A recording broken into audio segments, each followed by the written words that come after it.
नमस्कार विद्यार्थ्यांनो, आज आपण प्रॅक्टिस सेट 5.4 बघतोय। मी इथे फॉर्म्युला लिहून घेतला आहे a + b + c bracket square is equal to a square + b square + c square + 2ab + 2bc + 2ac। याच फॉर्म्युल्यावरती हा प्रॅक्टिस सेट आहे। मी इथे पहिलं एक्झाम्पल लिहून घेतलं आहे 2p + q + 5 ब्रॅकेट स्क्वेअर। हवं तर आपण इथे ए बी सी असं लिहून घेऊया, ए बी सी। म्हणजे जिथे ए आहे तिथं आपण 2p, बीच्या इथे q आणि सीच्या इथं 5 लिहिणार आहोत। आता आपण व्हॅल्यूज घेऊया, 2p square + q square + 5 square + 2 a multiply b + 2b multiply c + 2 multiply a multiply c। आता आपण इथे स्क्वेअर्स करून घेऊया या स्टेपमध्ये। 2p स्क्वेअर म्हणजे 4, 2चा स्क्वेअर 4 आणि pचा p square, q स्क्वेअरचा q square तसाच। आता 5चा स्क्वेअर 25 प्लस आपण इथे 2 आणि 2चं मल्टिप्लिकेशन 4pq प्लस इथे आता 2 आणि 5चं मल्टिप्लिकेशन 10q प्लस आता इथे 2, 2 आणि 5 यांचं मल्टिप्लिकेशन 20p। अशा पद्धतीने हे आपलं पहिलं एक्झाम्पल सॉल्व करून झालेलं आहे। आता आपण दुसरं एक्झाम्पल बघतोय।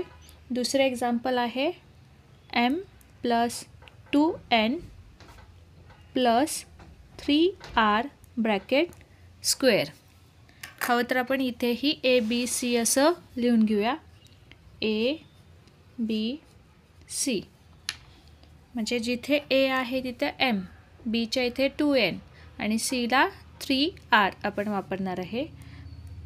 पहिलं m square + 2n bracket square + 3r square + 2 multiply a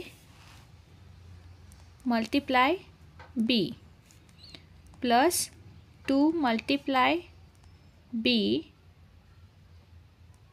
multiply c + 2 multiply a multiply c।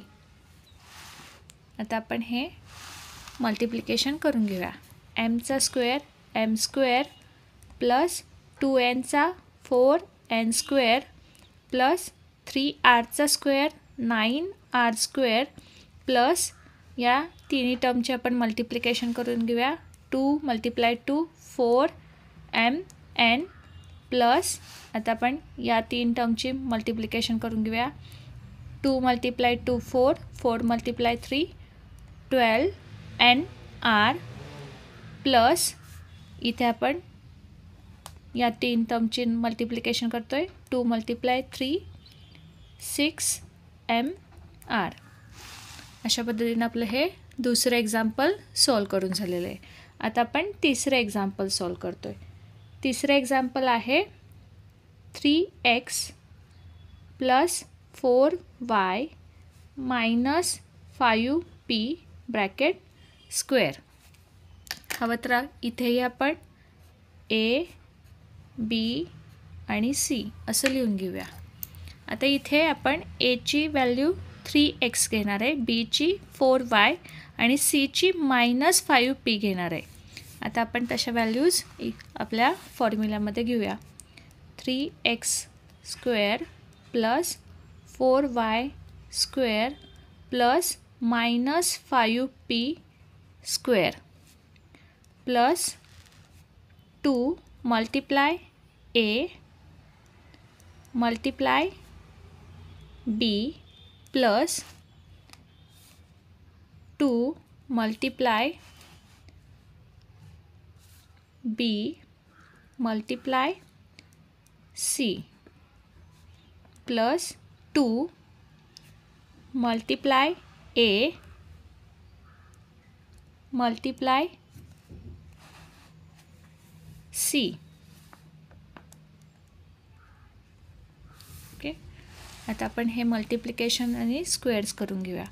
3x square 9x² plus 4y 16y square plus इथे -5 स्क्वेअर येतो 25 आणि पीचा p² प्लस या 3 टर्मचं मल्टिप्लिकेशन आपण करून घेऊया.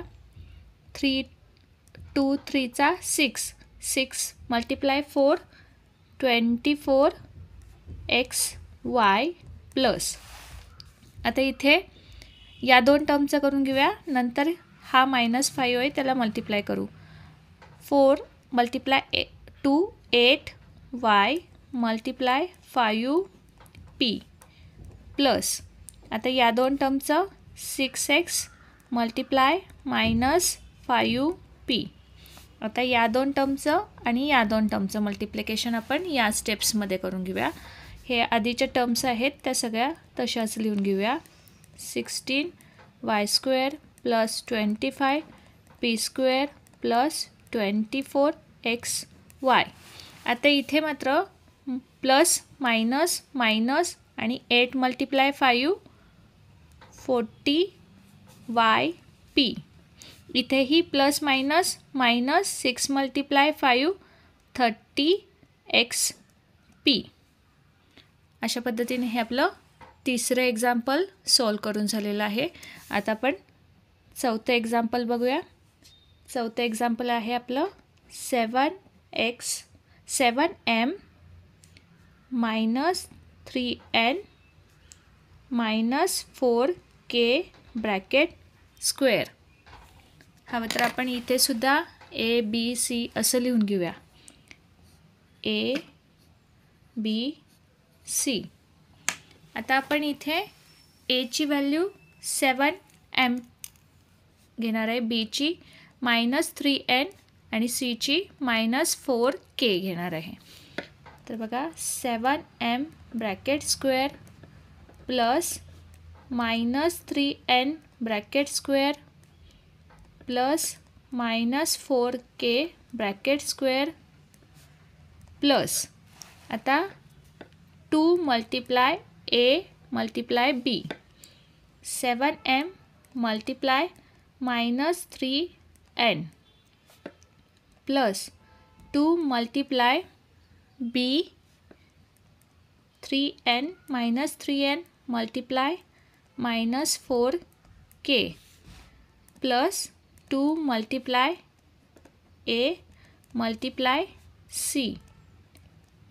ओके, आता आपण इथे स्क्वेअर्स आणि मल्टिप्लिकेशन करून घेऊया. 7m चा स्क्वेअर करायचा, 7 चा 49 आणि m चा m² प्लस इथं -3n आहे त्याचा स्क्वेअर 9n² होतो प्लस इथे -4k चा स्क्वेअर करायचा आहे, 4 चा 16 आणि k चा k². आता इथे या 2 टर्मचं मल्टिप्लिकेशन करून घेऊया. 7 2 14m × -3n प्लस आता आपण इथे 2 तसाच ठेवूया आणि या 2 टर्मचं मल्टिप्लिकेशन करून घेऊया. मायनस मायनस प्लस आणि 3 × 4 12nk प्लस आता आपण या 2 टर्मचं मल्टिप्लिकेशन करून घेऊया. 7 × 2 14m × -4k. आता या 2 टर्मचं आणि या 2 टर्मचं मल्टिप्लिकेशन राहिलं आहे ते आपण ह्या स्टेप्समध्ये करून घेऊया. पहिल्या 3 टर्म्स आहेत त्या तशाच लिहून घेऊया. Plus 9n² plus 16k² plus इथे 14 × 3 -42mn. आता इथे प्लस मायनस मायनस. आता नेक्स्ट स्टेपमध्ये आपण हे ब्रॅकेट्स काढून टाकू. Plus 12 × 2 24nk. आता इथे प्लस ब्रॅकेट्समध्ये 14 × 4 56mk आता या स्टेप्समध्ये आपण ब्रॅकेट्स काढून टाकूया. पहिली टर्म आहे अशीच लिहिली, दुसरी ही आणि ही तिसरी ही तशीच लिहिली. आता इथे मात्र प्लस मायनस मायनस 42 mn हा प्लसच आहे, तो तसाच लिहून घ्या. इथे प्लस मायनस मायनस 56 mk. अशा पद्धतीने हे आपलं चौथं एक्झाम्पल सॉल्व करून झालेलं आहे. व्हिडिओ आवडला असल्यास लाईक करा, शेअर करा, सबस्क्राईब करा.